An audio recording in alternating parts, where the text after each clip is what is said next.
Ghost of Tsushima is the latest PS4 exclusive by Sucker Punch Games, whose previous titles include Infamous and the Sly Cooper series. Ghost of Tsushima is an open-world stealth action samurai epic, and as much as it's a meme to say, it really does nail the feel of being a wandering samurai. The game boasts a beautiful art design set on the island of Tsushima during the first Mongol invasion of Japan.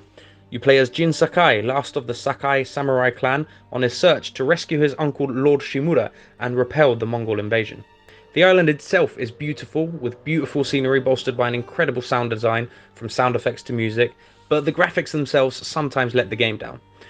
While the game does look beautiful in motion, certain elements could have been polished a bit more. The facial animations aren't the best, and small things like blood spatters on characters' faces always being the exact same shape and pattern were mildly annoying, but not enough to detract from the game.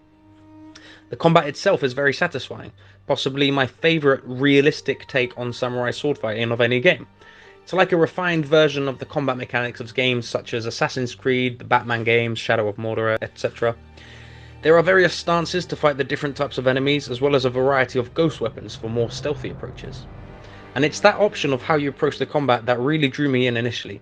You can walk into enemy camps through the front door and initiate a showdown, allowing you to slice your way through a few enemies before commencing the battle.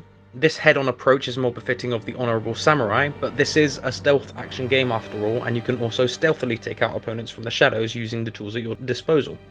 The stealth elements are honestly quite weak, since the AI suffers from the usual downfalls of stealth games. Think Skyrim guards with an arrow sticking out of their helmet. Oh, it must have been nothing. And considering the game is developed by Sucker Punch Games, who are no strangers to morality in video games, I really felt like there was a missed opportunity to have the way you approach combat define the outcome of the story. Initially, I assumed this was the case, and was facing every battle head-on, only relying on stealth in the few missions that forced me to do so, but eventually the dialogue and story cutscenes implied I had been using a whole bunch of cowardly stealth tactics, despite my insistence on facing all enemies head-on. This, coupled with certain side activities having bonus objectives that involve stealth assassinations and the likes, made it clear that the game fully intends you to play as both samurai and ghost, making use of the stealth tactics and weapons the game puts at your disposal. Personally, I would have liked it if the way you approached combat dictated how the people of the island treat you as well as the story outcomes. Even if the choices were as black and white as the original Infamous game, it would have still given me a feeling of my actions and choices affecting the world around me, as well as adding replayability value to do a stealth-only playthrough, for example. The game is heavily influenced by other titles such as The Witcher 3 and Assassin's Creed, though if the combat is an improved version of these games, the climbing and horse riding aspects are definitely worse versions. The climbing is clunky and sometimes unresponsive, like the very first Assassin's games could sometimes be, and horse riding is pretty bad in general. It looks clunky, has unnecessarily shaky camera, doesn't particularly feel very fast, and all in all is one of my least favourite aspects of the game. Though the ability to summon your horse and mount it while sprinting in one direction without deviating from your course is something other games with horse riding could take note of. Another gripe I have with the game is the difficulty. Between the AI being pretty dumb during stealth interactions and the skills you unlock and armors you come across giving you buffs to melee, health, etc., I often felt overpowered despite playing on the hardest difficulty available. I'm not saying it's too easy, and I definitely died a fair few times, but dying has zero repercussions or penalties. You do not lose progress, you do not lose experience, you do not lose materials or currency, so there really is nothing to fear from dying, unlike other games such as Dark Souls and the likes. And while I agree that not every game needs to be as difficult as a game like Dark Souls, I do feel that if you're going to add difficulty options, you should make sure the hard difficulty is genuinely hard. Hopefully this can be fixed by adding a very hard option or even a New Game Plus in a future patch.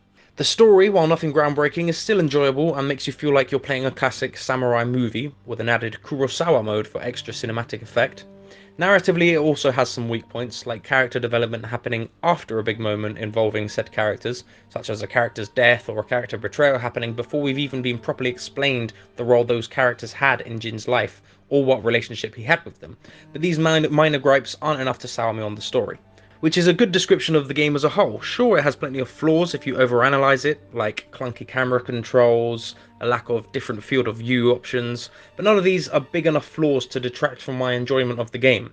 It has a myriad of side activities and quests to keep you entertained for hours that may sometimes be repetitive, but since the core gameplay and aesthetic is so fun to enjoy, it doesn't feel like a chore, and I can't wait to spend more hours discovering what secrets the island of Tsushima holds. I can honestly say that despite its imperfections, Ghost of Tsushima is my favourite samurai game and another great entry to the catalogue of PS4 exclusives.